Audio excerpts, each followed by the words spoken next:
अस्सलाम वालेकुम रहमतुल्लाहि व बरकातुहू। डियर स्टूडेंट्स, कैसे हैं आप लोग? उम्मीद करता हूँ आप सब खैरियत से होंगे। I am your physics teacher Mohammad Waqas Amin. तो बेटा, आज हम सेकंड चैप्टर स्टार्ट करने जा रहे हैं, इंट्रोडक्शन ऑफ वेक्टर्स। वेक्टर्स को इतनी डिटेल के साथ चैप्टर नंबर 2 में एक्सप्लेन तो नहीं किया आपकी न्यू बुक में, लेकिन हम इसको डिटेल के साथ करेंगे क्योंकि ये जो बातें हैं, ये जो मैं आपको बताऊंगा बेसिक्स अबाउट वेक्टर्स के, तो ये बहुत इंपॉर्टेंट है। ये through out the chapters, through out the book, through out your physics, ये काफ़ी ज़्यादा जो है ना, यानी इतने तो आपको पता होना चाहिए वेक्टर्स क्या होते हैं, वेक्टर्स के बारे में इंफॉर्मेशन पता होनी चाहिए।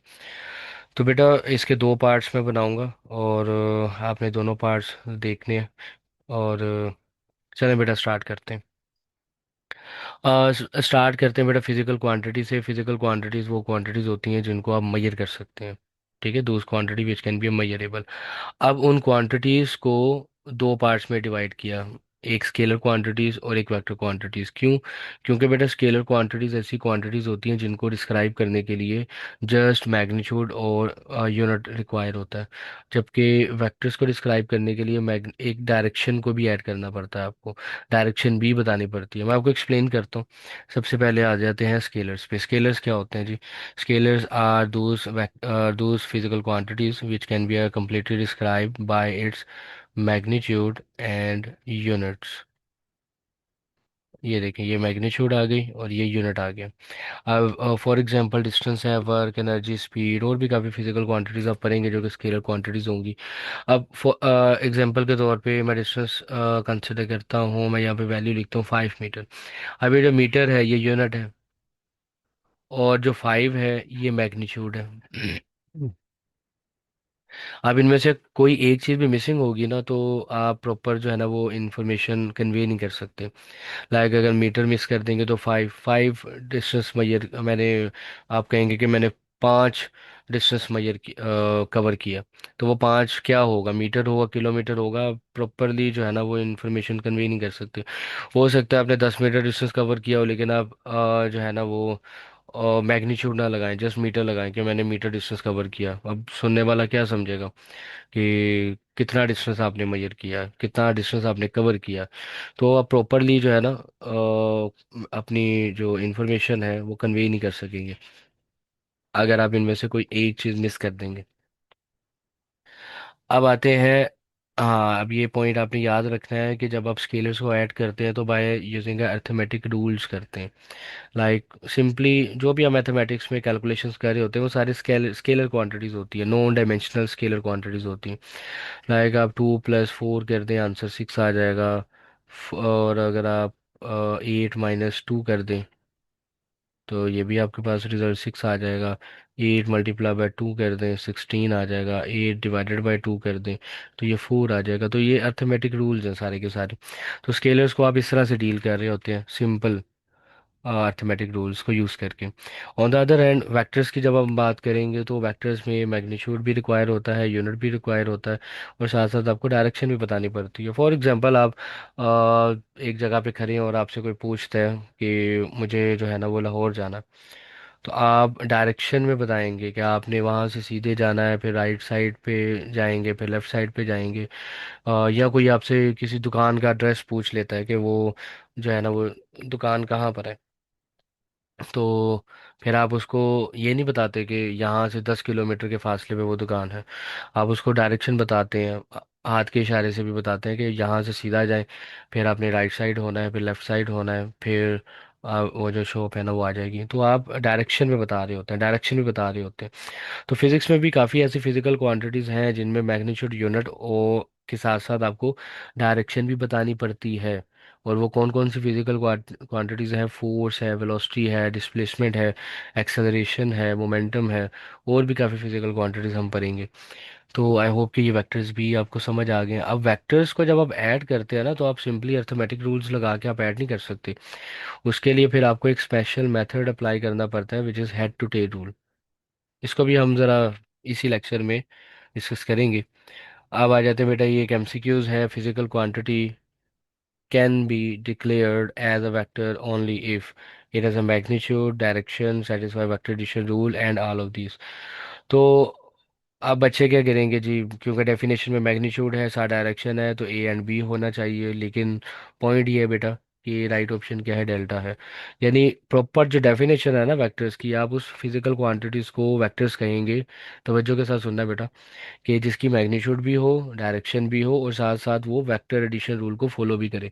अगर वो फिजिकल क्वांटिटीज़ की मैग्नीट्यूड भी है, यूनिट है, डायरेक्शन भी है, लेकिन वो वेक्टर एडिशन रूल को फॉलो नहीं करता, तो फिर बेटा आप उसको वेक्टर नहीं कहेंगे, फिर आप उसको एज अ स्केलर डील करेंगे। For example, current. करंट जब आप सर्किट बनाते हैं तो करंट की डायरेक्शन भी तो शो करते हैं ना, from positive terminal of the battery to negative terminal of the battery, conventional current. और उसकी मैग्नीट्यूड भी होती है, उसका यूनिट भी होता है, डायरेक्शन भी होती है, लेकिन वो वेक्टर एडिशन रूल को फॉलो नहीं कर रहा होता। तो फिर हम उसको कैसे डील करते हैं, एज अ स्केलर डील करते हैं। फिर इसके अलावा प्रेशर। प्रेशर की भी डायरेक्शन होती है बेटा, और मैग्नीट्यूड भी होती है, यूनिट भी होता है, लेकिन फिर भी हम इसको क्या डील कर रहे होते हैं, स्केलर। क्यों? क्योंकि ये वेक्टर एडिशन एडिशन रूल को फॉलो नहीं करता। अब ये वेक्टर एडिशन रूल क्या है, इसको भी ज़रा देख लेते हैं। फॉर एग्जांपल, आपके पास एक वेक्टर है, एक फिजिकल क्वांटिटी है। तो अगर आपने ए एंड बी ऐड किया, और फिर आपने बी प्लस ए ऐड किया, और अगर इन दोनों के रिजल्ट जो है ना वो सेम आ जाते हैं, तो फिर ये क्या होगा, वेक्टर होगा। और अगर रिजल्ट सेम नहीं आते तो फिर ये क्या हो जाएगा, स्केलर होगा।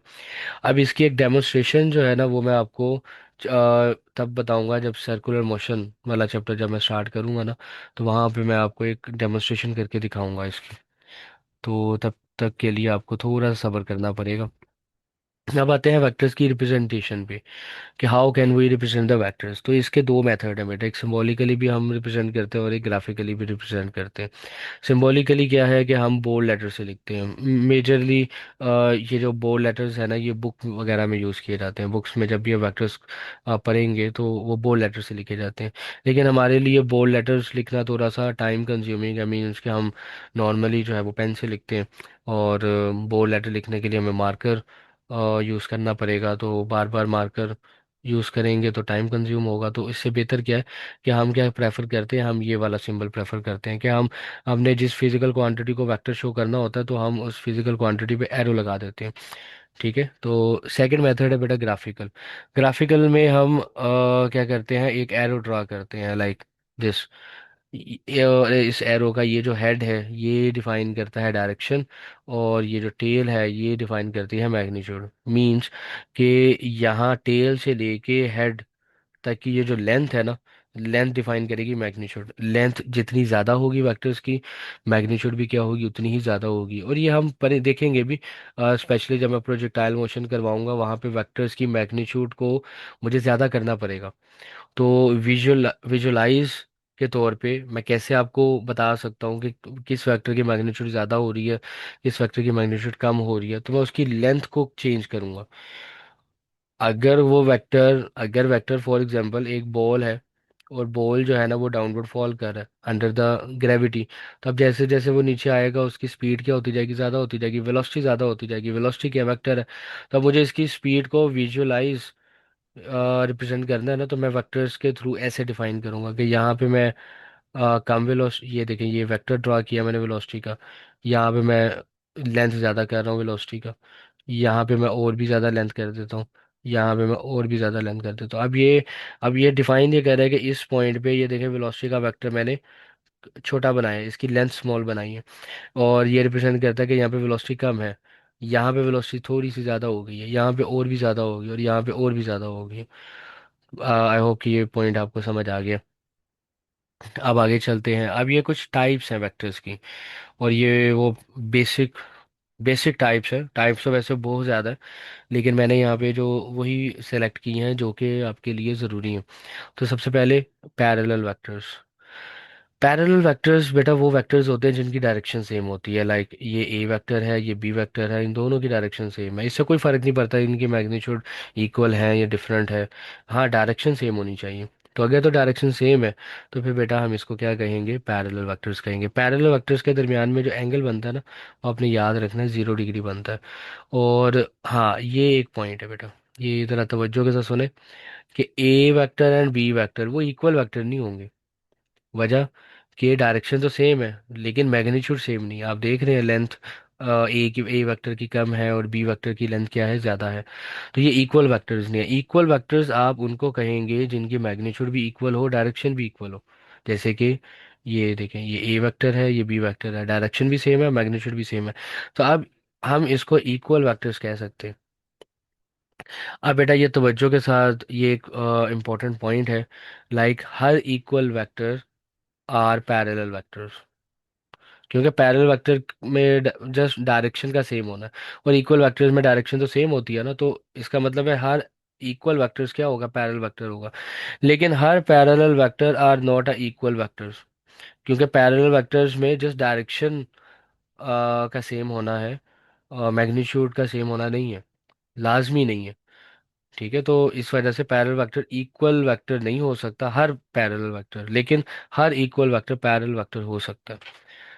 अब आ जाते हैं बेटा एंटी पैरेलल पे। एंटी पैरेलल वो वेक्टर्स होंगे जिनकी डायरेक्शन क्या होंगी, ऑपोजिट होंगी। जैसे कि ये ए वेक्टर है, ये बी वेक्टर है, बिल्कुल पैरेलल वेक्टर की तरह। मैग्नीट्यूड का इक्वल होना ज़रूरी नहीं है, जस्ट डायरेक्शन ऑपोजिट हो, और इनके दरमियान में जो एंगल होगा वो 180 डिग्री होगा, ये याद रखना है आपने।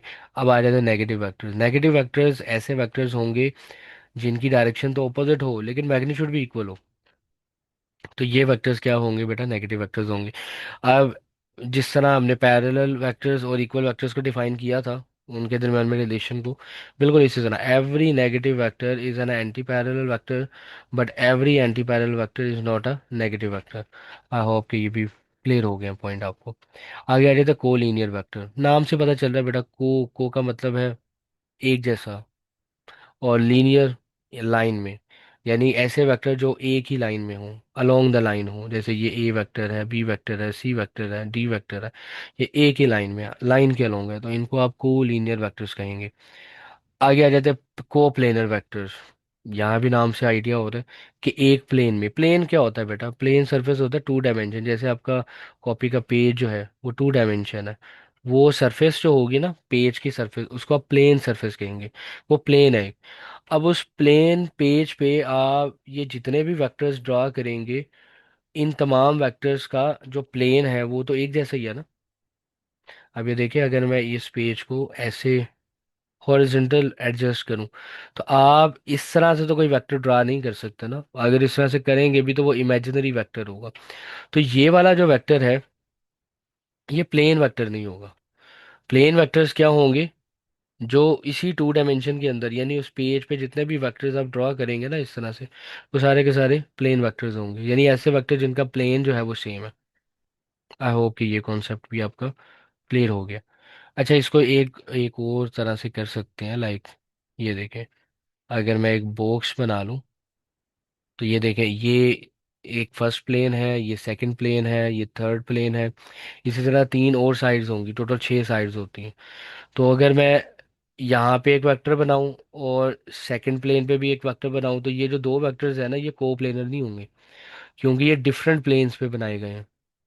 हाँ, अगर मैं यहाँ पे एक वन में ही भी एक दूसरा वेक्टर ड्रा कर देता हूँ, तो अब ये जो दो वेक्टर्स है ना, ये वाला और ये वाला, अब ये कोप्लेनर वेक्टर्स है। आई होप कि ये पॉइंट क्लियर हो गया। आगे आ जाते हैं बेटा नल वेक्टर। बहुत इंपॉर्टेंट डेफिनेशन है नल वेक्टर्स की। नल वेक्टर्स वो वेक्टर्स होंगे जिनकी मैग्नीट्यूड क्या हो बेटा, जीरो हो, एंड हैज आर्बिट्रेरी डायरेक्शन।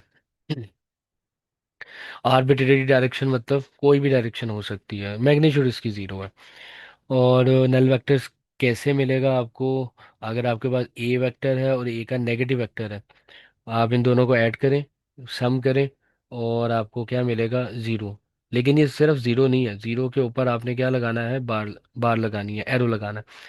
अब ये रिप्रेजेंट करता है नल वेक्टर को। बेटा ये नल वेक्टर है, ये ज़ीरो नहीं है। बार बार कह रहा हूँ, नल वेक्टर और ज़ीरो में फ़र्क है। ज़ीरो जो है वो एक स्केलर क्वांटिटी को डिफाइन करता है, नल वेक्टर जो है वो वेक्टर को डिफाइन कर रहा है। अब इसकी मैग्नीट्यूड तो ज़ीरो है, लेकिन ये अभी भी वेक्टर है, ये डायरेक्शन कोई भी हो सकती है इसकी, आर्बिट्रेरी डायरेक्शन। तो लेकिन इसकी डायमेंशन नहीं है, no physical dimension, mean magnitude नहीं है। अब आ जाते हैं बेटा यूनिट वेक्टर। यूनिट वेक्टर बहुत इंपॉर्टेंट है बेटा। कोई भी वेक्टर, यूनिट वेक्टर अगर आप नहीं लगाएंगे ना उस फिजिकल क्वांटिटी के साथ, तो वो इनकम्प्लीट होगा। मतलब यूनिट वेक्टर जो है वो ऐसे वेक्टर्स होंगे जिनकी मैग्नीट्यूड क्या होगी, वन होगी, लेकिन इनका काम क्या होता है, इनका काम होता है डायरेक्शन बताना। इन्हीं का काम होता है वेक्टर्स की डायरेक्शन को बताना। फॉर एग्जांपल कि ये यूनिट वेक्टर्स होते हैं जो आप यूज़ करेंगे, आई जे के। अब यहाँ पे मैं कोऑर्डिनेट सिस्टम बनाऊँ ना, ग्राफ बनाऊँ, तो आई जो यूनिट वेक्टर है ना, ये एक्स एक्सिस की डायरेक्शन को डिफाइन कर रहा होता है, और जो जे यूनिट वेक्टर है वो वाई एक्सिस की डायरेक्शन को डिफाइन कर रहा होता है। इसी तरह जो के यूनिट वेक्टर है वो जी डायरेक्शन, यानी जो थर्ड एक्सिस होता है ना, तीसरा एक्सिस 3D, उसकी डायरेक्शन को रिप्रेजेंट कर रहा होता है। अब अगर मैं ऐसे एक नंबर लिखता हूँ 5i, तो 5i का मतलब है कि आपने एक्स एक्सिस की डायरेक्शन में 5 डिजिट या 5 मीटर, अब ये डिपेंड करता है कि आपने वो जो ग्राफ है वो उसमें कौन सा यूनिट सेट किया होगा। तो यहाँ पे अगर मैं फॉर एग्जांपल 1 2 3 4 एंड 5, और मैं एक्स एक्सिस पे जो है वो डिस्टेंस ले रहा हूँ, और उसका यूनिट भी डिफाइन कर देता हूँ मीटर में। तो इसका मतलब है कि 5i का क्या मतलब है कि एक्स एक्सिस में 5 मीटर जाना है आपने। ठीक है, एक्स एक्सिस में 5 मीटर, तो ये पॉइंट आ जाएगा। फिर अगर मैं इसके साथ ही लिख देता हूँ 2j, तो 2j का क्या मतलब होगा कि आपने वाई एक्सिस में 2 यूनिट ऊपर जाना है, तो ये 2 आ गया। अब ये देखें, ये 5 है, 5 के करस्पॉन्डिंग पॉइंट ये आ रहा है, और 2 के करस्पॉन्डिंग पॉइंट ये आ रहा है, तो ये ऑब्जेक्ट की लोकेशन आ जाएगी। ठीक है, तो ये इस पॉइंट पे मैं इसको ऐसे भी लिख सकता हूँ, 5 × 2। तो आई होप कि ये कॉन्सेप्ट भी आपकी आपको समझ आ गया है।